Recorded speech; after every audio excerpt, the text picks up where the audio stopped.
Hola, ¿cómo están? Bueno, con este video vamos a dar inicio a la parte 1 de dinámica, que a mí me parece que es la parte más rica del curso de Física 1, la más interesante, ¿bien? Porque vamos a empezar a entender o a estudiar cómo y por qué se mueven los cuerpos y cómo predecir el movimiento de los cuerpos, ¿bien? En este video vamos a ver primero las leyes de Newton, que son las leyes fundamentales del movimiento de los cuerpos, y después nos vamos a meter un poquito con los distintos tipos de fuerza con los que vamos a estar lidiando más que nada a medida que resolvamos problemas de dinámica. ¿Bien? Empecemos entonces con las leyes de Newton. Las leyes de Newton son tres, probablemente muchos de ustedes ya las hayan visto anteriormente. Estas tres leyes son las leyes fundamentales del movimiento de los cuerpos y conforman la base principal de lo que se llama la mecánica clásica. Este cuadrito que está acá yo ya lo usé en algún video anterior, cuando empezamos a ver cinemática, porque en este cuadrito diferenciamos las dos partes de la mecánica, que es el estudio del movimiento de los cuerpos. La primera parte ya la estuvimos viendo, es la parte de cinemática, que se encarga de describir el movimiento de los cuerpos sin considerar por qué se produce el movimiento o qué es lo que lo produce. Ahora sí nos vamos a meter en esa parte. Vamos a empezar a ver la dinámica, que es la parte de la mecánica que analiza y estudia cómo se produce el movimiento, cuáles son las causas que lo producen y cuáles son las influencias de estas causas, que principalmente van a ser fuerzas. ¿Bien? Entonces vamos a ver cómo estas tres cantidades cinemáticas que nosotros ya hemos estudiado quedan determinadas por la acción y el efecto de las fuerzas que actúan sobre los cuerpos que tienen masa. ¿Bien?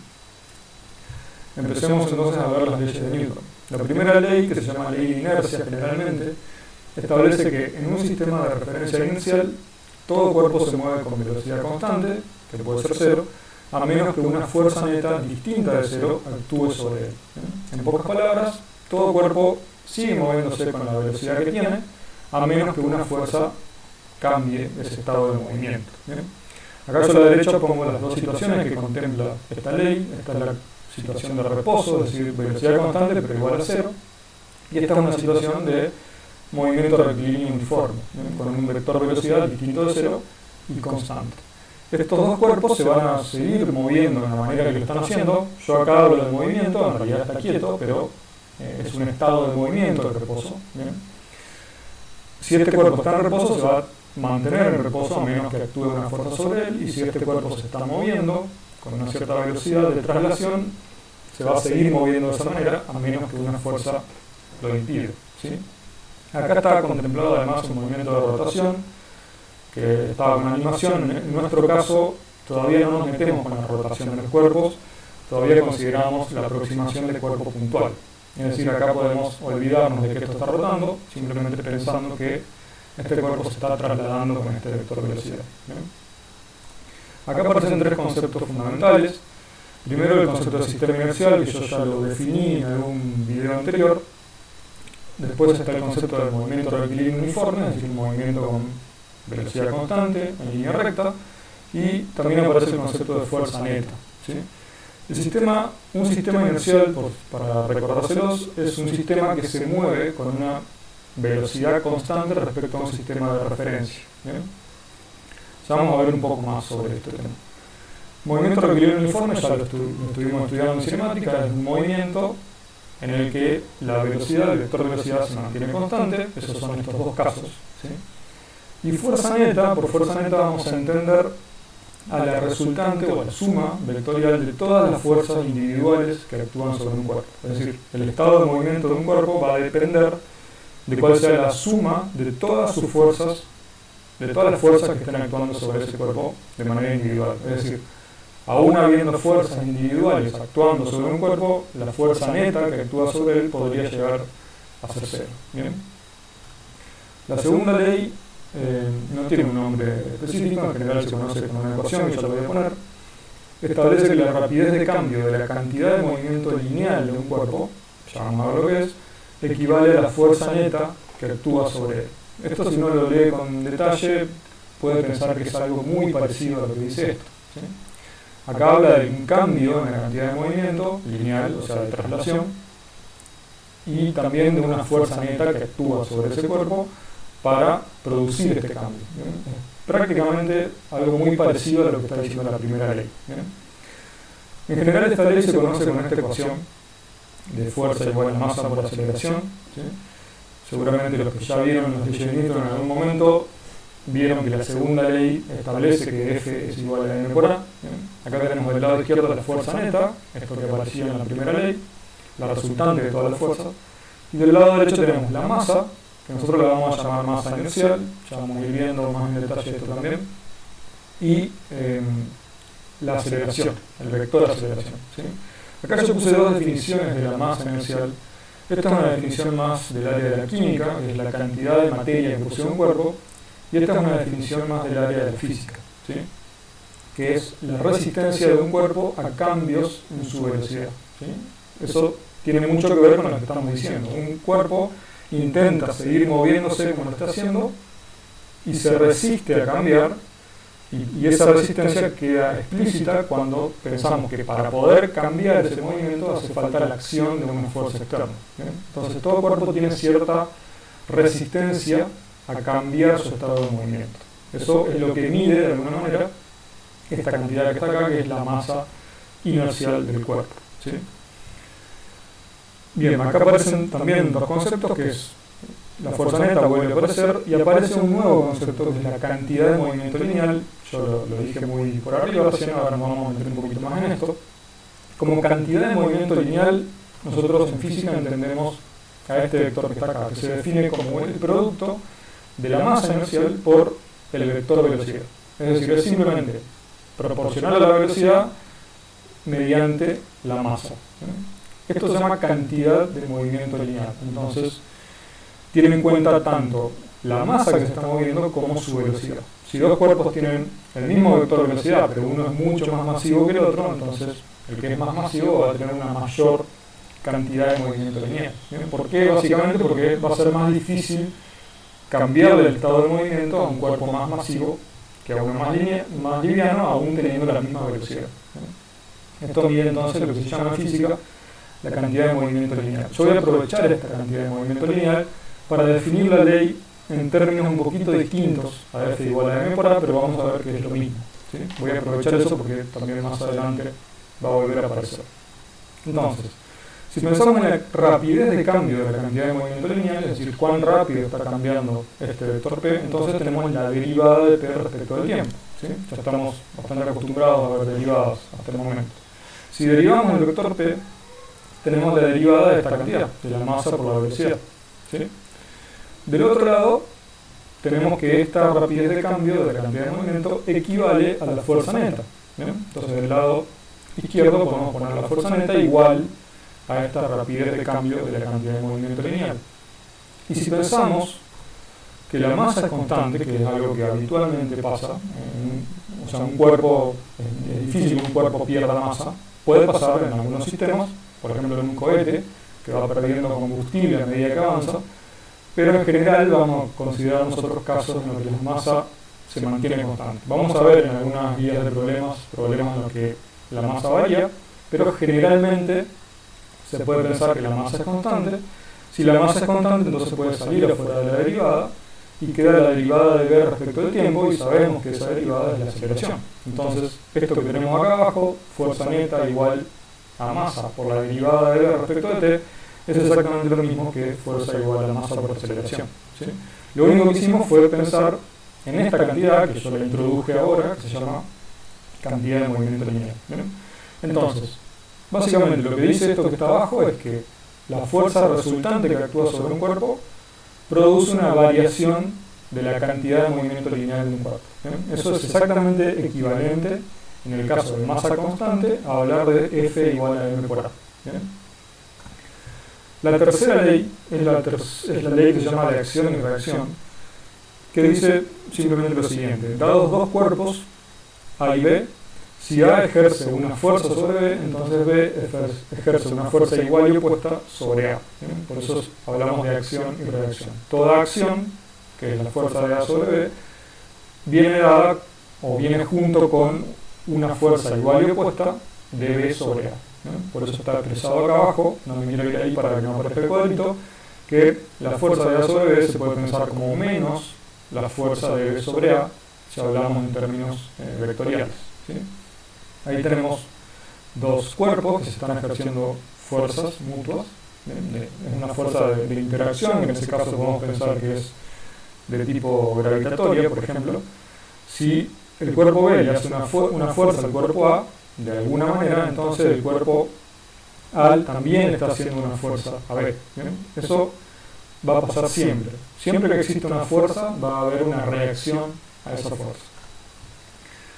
Esto, de alguna manera, la ley de acción y reacción define la naturaleza de una fuerza. Establece que una única fuerza no puede existir de manera aislada. ¿Por qué? Porque siempre que hay una fuerza tiene que haber una reacción a esa fuerza. Es decir, establece de alguna manera el concepto de interacción entre dos cosas. Dos cosas, o dos sistemas, o dos cuerpos, o lo que sea, interactúan. Y al interactuar, los dos ejercen influencias mutuas, que por lo que dice esta ley, son iguales y opuestas. Entonces, si existe una fuerza sobre algo, hay otra fuerza de igual naturaleza. O sea, si una fuerza peso, tiene que haber otra fuerza peso de reacción. Si hay una fuerza elástica, tiene que haber otra fuerza elástica de reacción. Y así, ahora vamos a pasar a ver los tipos de fuerza, que tienen que ser de igual módulo y opuesta a la primera, actuando sobre el otro algo. ¿Bien? Nunca las dos fuerzas de un par acción-reacción actúan sobre el mismo cuerpo, siempre actúan sobre cuerpos separados. Es decir, si la acción actúa sobre un cuerpo, la reacción no actúa sobre ese mismo cuerpo, sino que actúa sobre otro cuerpo, que es el que ejerció la acción. ¿Bien? Esto lo vamos a ver después más en detalle cuando hagamos problemas. ¿Bien? Pasemos a ver los distintos tipos de fuerzas con los que nos vamos a encontrar acá en Física 1 principalmente. Primero, yo quiero definir lo que es una fuerza. Por una fuerza vamos a entender cualquier influencia externa sobre un cuerpo o un sistema físico que, si no es contrarrestada, como nos dijo la primera ley de Newton, va a cambiar el movimiento de ese cuerpo. ¿Bien? Acá tenemos, bueno, puse de nuevo la segunda ley como para tenerla presente, y acá tenemos dos cuerpos que están interactuando de alguna manera, que puede ser, por ejemplo, gravitatorio. ¿Sí? Como unidad de fuerza, para ver un poquito el tema de las dimensiones de estas cosas, en el sistema internacional, que es equivalente al sistema que se llama MKS, la unidad de fuerza, o sea, la fuerza se mide en una unidad que se llama Newton y se simboliza con la letra N mayúscula. ¿Bien? Un Newton, numéricamente, es igual a 1 kilogramo por metro sobre segundo cuadrado.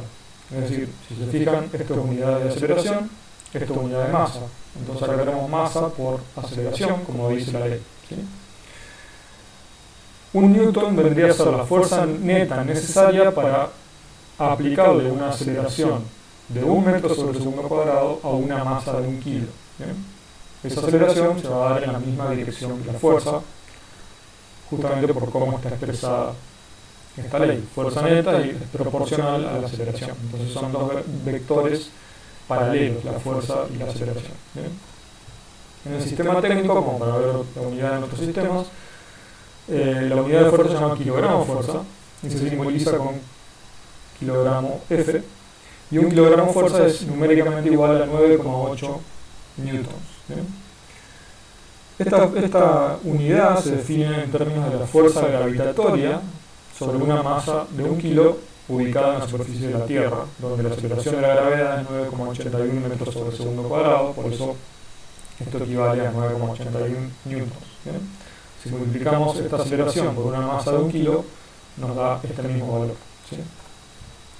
En el CGS, que es otro sistema que por ahí aparece, la unidad de fuerza es la DINA, que se define como 10 a la menos 5 newtons, es equivalente a 10 a la menos 5 newtons, y la DINA se obtendría poniendo la unidad de masa en gramos y la unidad de aceleraciones en centímetros por segundo cuadrado. ¿Sí? Eso es el CGS, centímetro, gramo, segundo. Y puse otro sistema, el sistema inglés, la unidad de fuerza es la libra, que es equivalente a 4,45 newtons, por si aparece por ahí en algún lado. ¿Bien? Yo quería hacer un repaso muy breve de cuáles son las interacciones fundamentales que se conocen en nuestro universo, hasta el momento, que son 4. ¿Sí? Primero tenemos la interacción fuerte, la interacción débil, después la interacción electromagnética, que se da entre cargas eléctricas, esto va a ser tema de estudio en Física 2, y la interacción gravitatoria, que va a ser la atracción entre masas, ¿bien? Que es lo que vamos a ver principalmente en física 1. La interacción fuerte y la interacción débil son dos fuerzas que se dan en el dominio subatómico, es decir, nosotros no las percibimos directamente, no nos damos cuenta que existen, aunque sin ellas la materia como tal no existiría, no conoceríamos la materia como la conocemos hoy, ¿sí? La materia sería algo distinto si no existieran estas dos interacciones, nosotros no vamos a tratar con esas interacciones. Probablemente muchos de ustedes ni siquiera sabían de la existencia de estas interacciones, pero bueno, son interacciones que se sabe que existen, están muy estudiadas, y son las que permiten básicamente que existan los núcleos atómicos. Imagínense que en un núcleo atómico tenemos muchos protones que tienen cargas positivas. Entonces, ¿cómo hacemos para que muchas cargas del mismo signo se mantengan unidas? ¿Bien? Las cargas de igual signo tienden a repelerse entre sí. ¿Cómo hacemos para que estén unidas? Bueno, la responsable de que eso pase es la interacción fuerte, que tiene un rango de alcance muy chiquitito dentro del núcleo atómico. Fuera del núcleo pierde efecto. ¿Bien? Y la interacción débil es la responsable de que exista el decaimiento radioactivo de los átomos. Bien, sigamos con lo que nos compete a nosotros por el momento. En física 1 y cotidianamente vamos a generalmente encontrarnos los siguientes tipos de fuerzas. Fuerza de gravedad, ¿bien? Que ya lo hemos mencionado. Fuerzas de tensión, que tienen un origen electromagnético, o sea, se da por interacción electromagnética entre moléculas de una cuerda, por ejemplo. Después tenemos fuerzas normales de contacto, que también es de naturaleza electromagnética, que se da cuando hay un contacto entre dos cuerpos, aparece una fuerza normal de contacto. Después tenemos fuerza de fricción, que muchas veces ya la hemos escuchado, también es de un origen entre mecánico y electromagnético. Y la fuerza elástica, que es la fuerza que producen los resortes, por ejemplo, que también es de naturaleza electromagnética. ¿Bien? Vamos a tratar con estas fuerzas. Ahora nos vamos a ir metiendo en cada una de ellas para ver algunos detalles importantes. Primero la gravedad. ¿Bien? La gravedad es una fuerza que todos nosotros sentimos permanentemente, porque de esa manera podemos subsistir parados sobre la superficie de la Tierra, y es lo que nosotros sentimos como peso. ¿Bien? Nuestro peso está dado por la atracción gravitatoria, por la fuerza gravitatoria que nos produce la Tierra. ¿Bien? Por la tercera ley de Newton, lo menciono, nosotros también le hacemos una fuerza gravitatoria a la Tierra, ¿bien? Igual y opuesta a la que la Tierra nos ejerce a nosotros. ¿Bien? El efecto que tiene la fuerza peso sobre nosotros es importante porque nuestra masa es mucho más chiquita de la Tierra, por eso no notamos mucho la acción que nosotros le hacemos gravitatoria a la Tierra, pero sí es notable la acción gravitatoria que nos produce la Tierra a nosotros. ¿Bien? Por eso, en general, consideramos que nuestra influencia gravitatoria sobre la Tierra es prácticamente nula. ¿Sí? Esta ley que yo puse acá es lo que se llama la ley de Newton para la gravitación, que podríamos pensarla como una cuarta ley de Newton, si quieren. Newton estudió cómo es la interacción gravitatoria entre los cuerpos, ¿bien? Y llegó a esta conclusión. Llegó a que la fuerza gravitatoria que se ejercen dos cuerpos mutuamente, con masa, es proporcional al producto de esas masas e inversamente proporcional al cuadrado de la distancia que separa esas masas. ¿Bien? Y acá hay una constante de proporcionalidad que se llama la constante de gravitación universal, que tiene un valor muy chiquitito, yo lo puse acá. Es 6,6 por 10 a la menos 11 metros cúbicos sobre kilogramos segundo cuadrado, tiene esas unidades, pero fíjense que es un valor con un orden de magnitud muy chiquitito. Eso hace que esta fuerza gravitatoria sea relativamente débil frente a otro tipo de interacciones como la electromagnética, por ejemplo. ¿Bien? Esta fuerza siempre se da en la dirección de la recta que conecta las masas, por eso aparece este versor radial acá que establece la dirección que va desde el centro de una masa hasta la otra. ¿Bien? Entonces, una masa m minúscula sobre la superficie de la Tierra está ubicada a una distancia del centro de la Tierra que es igual al radio de la Tierra, que es 6.370 kilómetros. La masa de la Tierra es casi 6 por 10 a la 24 kilogramos, entonces eso nos permite tener alguna noción de números acá. Si pensamos que la fuerza gravitatoria que nos ejerce la Tierra es el peso que nosotros sentimos, entonces podemos poner nuestra masa acá, la masa de la Tierra, el radio de la Tierra, y tenemos esta constante G. Si hacemos esa cuenta y nos fijamos cuánto vale el producto de G mayúscula por m dividido el radio de la Tierra al cuadrado, y eso nos da exactamente 9,81 metros sobre segundo cuadrado, ¿bien? Que es justamente la aceleración gravitatoria que nosotros venimos usando como la aceleración del campo gravitatorio terrestre, ¿sí? Es decir que ese valor numérico, 9,81, no sale por un acto de magia, sino que sale justamente de la ley de Newton para la gravitación. Por eso la constante de la aceleración de la gravedad en la superficie de la Tierra es 9,81 metros sobre segundo cuadrado. ¿Bien? Si nos alejamos de la Tierra, esta distancia se incrementa, por lo tanto, inversamente al cuadrado, esta fuerza va perdiendo efecto, ¿sí?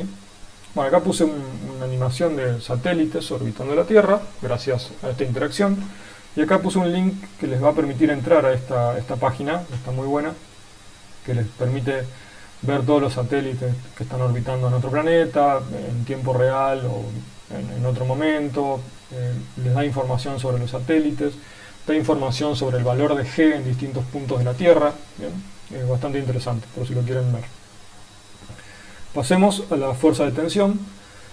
La fuerza de tensión actúa a lo largo de cuerdas tensas y surge de la resistencia de las cuerdas a ser estiradas. De alguna manera tiene que ver con una propiedad elástica de las cuerdas, ¿sí? Ya lo vamos a ver más adelante. Entonces siempre vamos a pensar que cuando haya una cuerda tensa, a lo largo de esa cuerda va a estar actuando una fuerza que llamamos de tensión, porque actúa cuando la cuerda está tensa solamente. Si yo tengo una cuerda suelta, sobre la cuerda no va a haber ninguna fuerza de tensión. ¿Bien?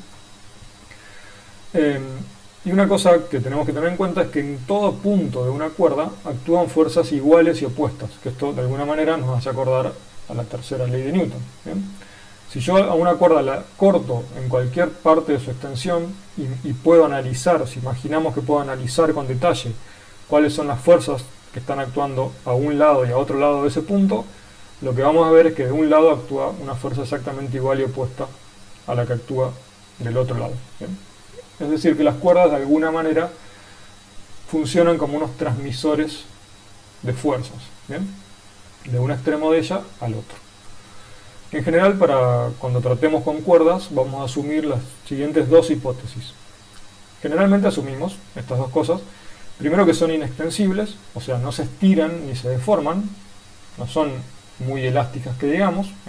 Eso es una hipótesis solamente, en un caso del mundo real sí pasa eso, pero para simplificar los análisis vamos a pensar que no se estiran considerablemente, y además vamos a considerar que tienen masa despreciable frente a la masa de los cuerpos que están unidos a la cuerda. ¿Bien? Estas dos hipótesis nos permiten pensar en esto que dijimos recién, de que en todo punto de la cuerda actúan fuerzas iguales y opuestas para cada lado. ¿Bien? Si no asumimos estas dos cosas, entonces esto que está acá en rojo no se cumple. Y yo acá hablo de cuerdas tensas, pero en realidad pueden ser distintos tipos de cosas. Digamos, pueden ser alambres, o pueden ser cadenas, o hilos, y cualquier otro material que pueda tensarse de alguna manera y que pueda satisfacer con estas hipótesis. ¿Bien? Yo acá puse un ejemplo muy extremo, que es bastante llamativo, que las hormigas pueden formar como cuerdas, digamos, se unen unas a otras para sortear objetos o pasar a lo largo de una corriente de agua, por ejemplo. Es muy, muy impresionante cómo pueden formar de alguna manera cuerdas. ¿Bien? Por eso puse esa animación ahí. Hablemos de las fuerzas normales. Las fuerzas normales surgen de la resistencia de los cuerpos a ser comprimidos, de alguna manera es lo contrario a la tensión. La tensión surge de la resistencia de los cuerpos a ser estirados. Las fuerzas normales surgen de la resistencia de los cuerpos a ser comprimidos. ¿Bien? Si nosotros pensemos una superficie que tiene sus moléculas configuradas de alguna manera, entre todas esas moléculas lógicamente hay interacciones.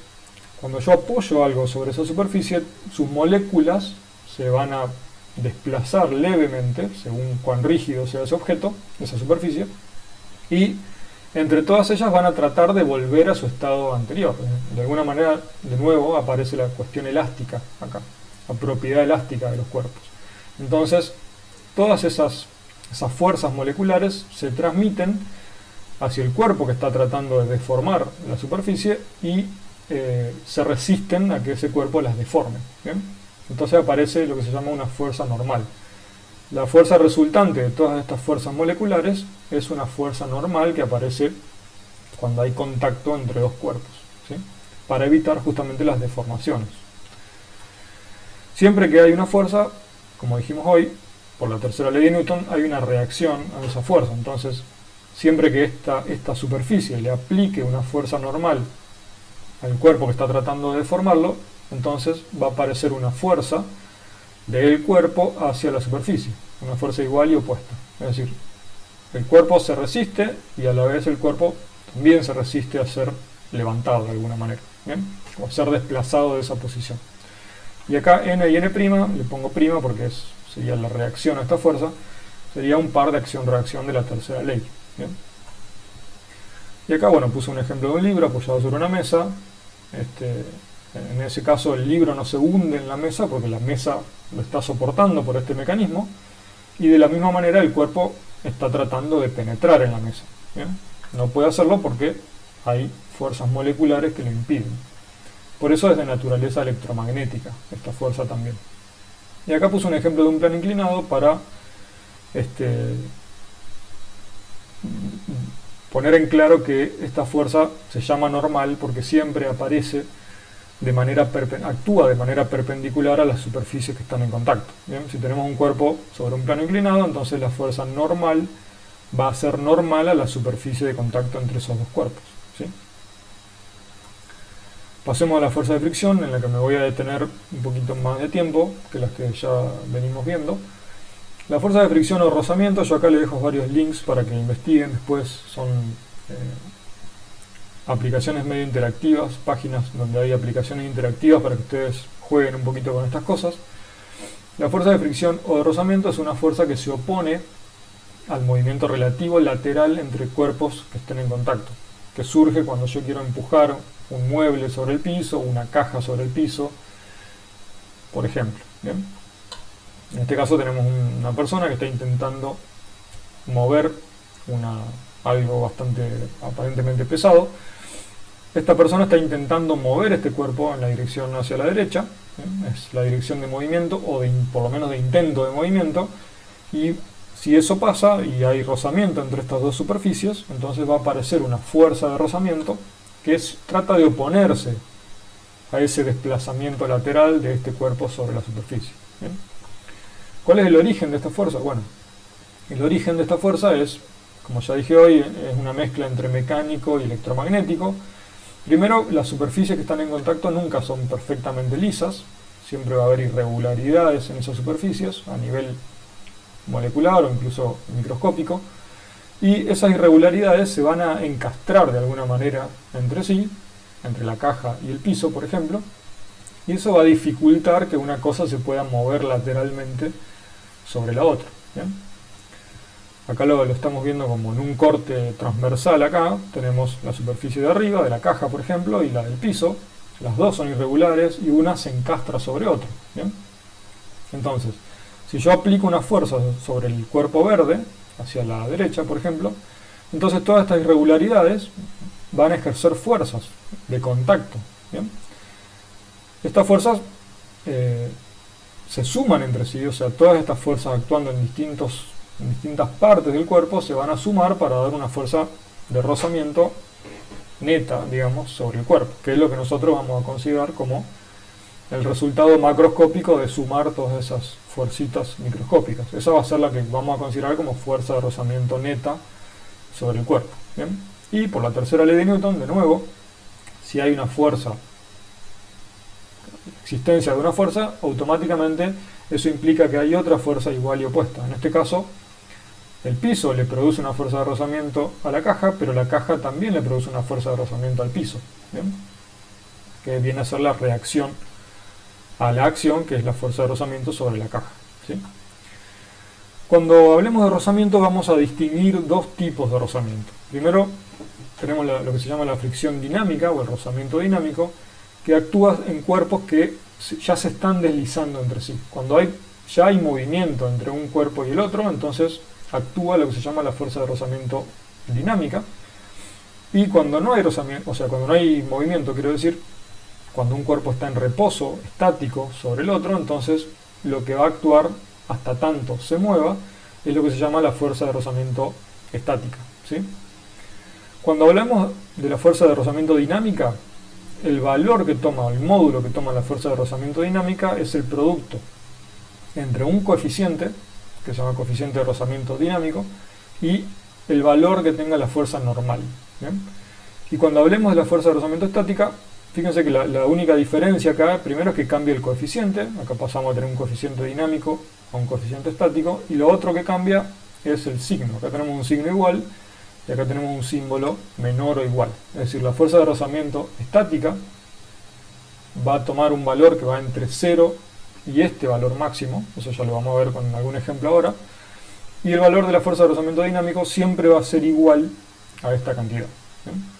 En cambio, la fuerza de rozamiento estática no necesariamente va a ser igual a esto, puede ser también menor, como mínimo 0, ¿bien? ¿Por qué la fuerza normal es importante? Bueno, porque el hecho de que a mí me cueste desplazar una cosa sobre otra depende de cómo se encastren estas irregularidades. Entonces, si un cuerpo está más apretado contra el otro, digamos, la fuerza de rozamiento, la fuerza normal, perdón, aumenta, como estoy poniendo acá en este ejemplo. Ahí los estoy haciendo que estén menos en contacto, entonces la fuerza normal es menor. Ahí están más en contacto o más encastrados uno con otro, la fuerza normal en ese caso es mayor, ¿bien? Entonces, en este caso el rozamiento va a ser más intenso que en este, ¿sí? Por eso esto es proporcional al valor de la fuerza normal. Si tengo un cuerpo sobre una superficie horizontal, la fuerza normal tiene que ser capaz de resistir el cuerpo, el peso del cuerpo, ¿bien? O sea que en un caso en el que tengo un cuerpo sobre una superficie horizontal, como puede ser esta caja, la fuerza normal de contacto que aparece acá abajo va a ser igual al peso de la caja, ¿bien? Entonces, en ese caso acá tendríamos m por g, ¿bien? Pero, bueno, eso va a ser exclusivamente dependiente de qué caso o qué situación estemos considerando, ¿sí? Lo importante es que el módulo de las fuerzas de rozamiento se puede calcular de esta manera si es un rozamiento dinámico, o sea, en cuerpos que ya se están moviendo, o de esta manera si es un rozamiento estático, o sea, si los cuerpos están en reposo relativo entre sí, ¿bien? Yo acá vamos a empezar a ver un grafiquito, que es el módulo de la fuerza de rozamiento como función de la fuerza aplicada, para ver algunas cuestiones que tienen que ver con cómo actúa la fuerza de rozamiento, ¿bien? La fuerza de rozamiento siempre actúa en tanto haya un intento de desplazar un cuerpo sobre otro. Si no existe una fuerza aplicada que intente desplazar este cuerpo sobre el piso, entonces la fuerza de rozamiento no existe. Porque no tiene necesidad de existir, porque no tiene que oponerse a nada, ¿bien? Entonces, yo acá agregué cosas en este gráfico para empezar a explicar el gráfico, ¿bien? Entonces, empecemos con el caso de que no haya fuerza aplicada, que este chico no esté haciendo fuerza sobre esta caja para desplazarla, entonces, en ese caso, la fuerza de rozamiento va a ser 0. Primero que vamos a tener una fuerza de rozamiento estática, porque la caja estaría en reposo respecto al piso, y va a ser 0 porque no hay ninguna fuerza que intente mover la caja, ¿sí? Por eso estaríamos en ese punto que yo marco ahí, abajo del cartel. Si la fuerza aplicada es igual a 0, entonces la fuerza de rozamiento también es igual a 0, porque no se tiene que oponer a nada, ¿bien? Ahora, a medida que este chico empieza a hacer fuerza sobre la caja, empieza a haber una fuerza de rozamiento que intenta oponerse a ese movimiento relativo, ¿bien? Entonces la fuerza de rozamiento siempre va a tratar de ser igual a la fuerza que trata de mover el cuerpo. Por eso esta recta que está acá es a 45 grados. A medida que aumenta la fuerza aplicada que está acá abajo, aumenta en igual medida la fuerza de rozamiento, ¿bien? ¿Hasta dónde aumenta? Y bueno, va a haber un límite. Ese límite es el que establece esta desigualdad que está acá. El límite es este valor, mu estático, o sea, el coeficiente de rozamiento estático, por la fuerza normal. Cuando la fuerza aplicada llegue a este valor, vamos a llegar a este punto de transición en el que el cuerpo va a estar a punto de moverse, en la situación límite entre estar en reposo y empezar a moverse. ¿Bien? Y cuando se empieza a mover, o sea, si este chico sigue aumentando la fuerza y supera este límite, entonces la fuerza de rozamiento pasa a ser la fuerza de rozamiento dinámica, ¿bien? Que tiene siempre un valor menor a la fuerza máxima de rozamiento estática. Eso es una cuestión de cómo funciona el rozamiento. Entonces, solo en este punto de transición entre la situación de reposo y la situación de movimiento, se puede decir que la fuerza de rozamiento estática alcanzó su máximo valor, que es coeficiente estático por la fuerza normal. ¿Bien? Yo acá señalé cuál es la región donde actúa la fuerza de rozamiento estática y la región donde actúa la fuerza de rozamiento dinámica. ¿Bien? En esta región siempre tenemos una fuerza aplicada igual a la fuerza de rozamiento estático, por lo tanto la fuerza neta es cero y no hay cambio de movimiento, el cuerpo está en reposo, sigue estando en reposo, y en este caso la fuerza neta pasa a ser distinta de cero, por eso empieza a haber una aceleración en el cuerpo, hay un cambio en su velocidad, pasa a estar en reposo a moverse con cierta velocidad. Entonces salimos de la condición de reposo y pasamos a la situación en la que el cuerpo está en movimiento. Entonces ahí empieza a actuar la fuerza de rozamiento dinámico. ¿Bien? Esto después con los problemas lo vamos a ver un poco mejor, más en detalle. ¿Bien? Los coeficientes mu sub d y mu sub b, mu es la letra griega que está acá, se llaman coeficientes de fricción dinámica y estática, como dije recién, y son adimensionales, o sea, no tienen dimensión, es simplemente un valor numérico. Y los valores numéricos que toman estos coeficientes dependen exclusivamente de cómo sean las superficies de contacto entre sí, cómo sean de irregulares, cómo se encastre una con otra, es decir, dependen exclusivamente de cómo son esas dos superficies en contacto. ¿Bien? Acá puse un link a una tabla que pueden ver donde hay distintos valores para distintas superficies que entren en contacto. ¿Bien? Y siempre se cumple que el coeficiente de rozamiento dinámico es menor o igual al coeficiente de rozamiento estático. ¿Bien? Por eso aparece esta caída acá. ¿Bien? Acá llegamos al límite de la fuerza de rozamiento estática máxima y automáticamente si el cuerpo empieza a moverse, el valor de la fuerza de rozamiento pasa a ser menor o a lo sumo igual. ¿Bien? Porque siempre se cumple que el coeficiente de rozamiento dinámico es menor o igual al estático. Y eso es porque siempre es más fácil mover cuerpos que estén en movimiento porque ya están desencastrados. Las superficies ya están desencastradas, entonces es más fácil mantenerlos en movimiento. ¿Bien? Por eso la fuerza de rozamiento dinámica es en general un poco menor a la fuerza de rozamiento estática máxima. ¿Bien? Acá pongo una animación de una abejita que intenta mover una caja que explica un poco estas cosas más en detalle. ¿Bien? Ahí empieza a intentar mover la caja, no puede porque hay una fuerza de rozamiento que se opone, pero llega un momento en el que supera el valor de la fuerza de rozamiento estática máxima y fíjense que esta fuerza se mantiene igual, incluso se hace un poquito más chiquita. Si no me equivoco, se mantiene igual. O sea, acá en este caso el coeficiente de rozamiento dinámico sería igual al coeficiente de rozamiento estático, por eso no hay caída acá y sigue una línea recta. O sea, esta caída en este caso sería cero. ¿Sí?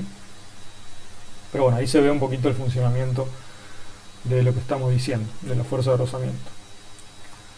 Y esto es un caso real. ¿Bien? Esto es un gráfico real, medido. Acá está medida la fuerza en función del tiempo, la fuerza aplicada en función del tiempo. La fuerza de rozamiento sería en función del tiempo. Acá no hay fuerza aplicada, acá la fuerza de fricción trata de ser igual a la fuerza aplicada. Esto no está a 45 grados, como pasa acá, porque la escala es distinta. Acá tenemos de menos 1 a 6, o sea, son 7 unidades, y acá tenemos 10 unidades. Entonces, no queda a 45 grados, pero esta sería una recta a 45 grados. Y cuando se llega al límite de la fuerza de rozamiento estática máxima, el valor de la fuerza de fricción cae. ¿Bien?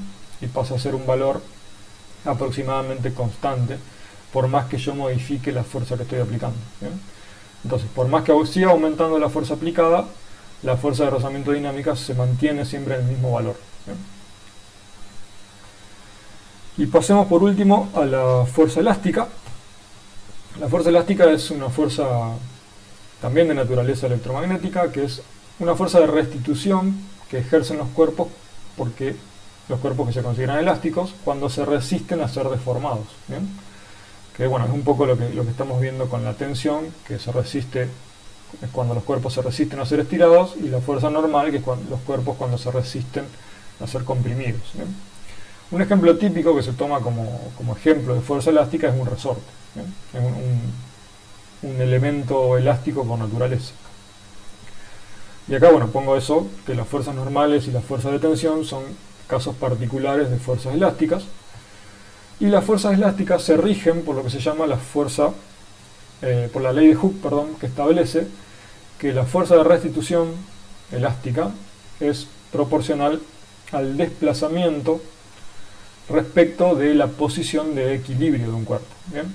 Eso lo vamos a ver con este ejemplo que está acá. Esto es un péndulo de resorte, tenemos una masa sostenida de un resorte al techo. ¿Bien?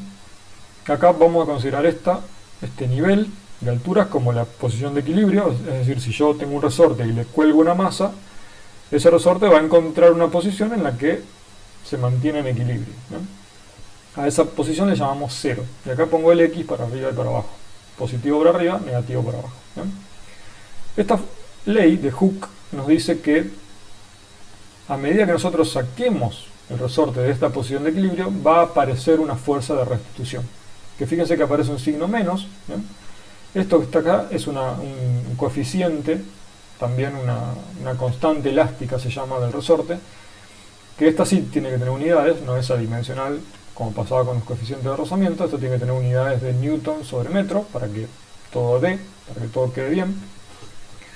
Y aparece este signo menos porque la fuerza de restitución siempre va a tener sentido contrario a el desplazamiento. Si yo, eso lo voy a graficar acá, si yo a este resorte lo comprimo, en este caso, estamos dándole un desplazamiento positivo, una X positiva, y la fuerza tiene que ser negativa, porque el resorte tiende a volver a su posición de equilibrio. ¿Bien?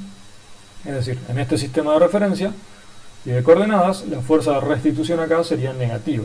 Cuando yo le doy valores positivos a X, este signo menos hace que la fuerza tenga una componente negativa. ¿Bien? Y lo contrario, ahí volvió al equilibrio. Si lo estiro ahora, si lo llevo a valores de X negativos, negativo con negativo me hace positivo, entonces obtenemos una componente de fuerza de restitución que es ahora positiva, es decir, hacia arriba. ¿Bien? ¿Por qué? Porque el resorte va a tratar de volver a la masa a su posición de equilibrio. Entonces siempre el desplazamiento tiene signo contrario respecto de la componente de la fuerza de restitución. ¿Bien? Y acá pongo algunas aclaraciones. Esta ley es una ley lineal, o sea, es proporcional a X. ¿Bien? Pero esto se cumple solo para valores chicos, para desplazamientos chicos. De lo contrario aparecen efectos que se llaman no lineales. ¿Bien? El rango en el que se cumple esta ley de Hooke, esta ley lineal de Hooke, es lo que se llama el rango elástico. ¿Bien? Lo que pasa es que si un resorte, por ejemplo, se comprime demasiado, va a llegar un momento, o sea, si el desplazamiento respecto a la posición de equilibrio es muy grande, en el sentido de comprimir el resorte, entonces las espiras en algún momento se van a empezar a tocar entre sí, y por más que yo siga haciendo fuerza, no lo voy a poder comprimir más al resorte. ¿Bien? Por el contrario, si yo un resorte lo estiro mucho respecto de su longitud natural de equilibrio, entonces empieza a deformarse, porque todo material tiene cierto límite de elasticidad. ¿Bien? Entonces si lo estiro demasiado lo voy a deformar al resorte y va a perder su capacidad elástica. Entonces por más que tire con mucha fuerza, el acompañamiento de la fuerza de restitución ya no va a ser lineal. Va a cambiar. Y eso está graficado acá.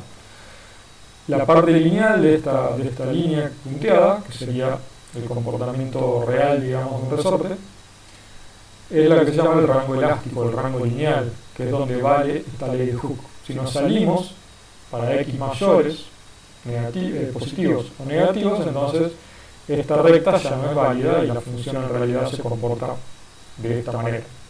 La fuerza de restitución se comportaría siguiendo esta función y no una recta. ¿Bien? Pero nosotros siempre nos vamos a mover dentro del rango lineal, o sea, siempre vamos a estar con desplazamientos respecto a la posición de equilibrio que son chiquitos. Y acá puse un ejemplo de esto.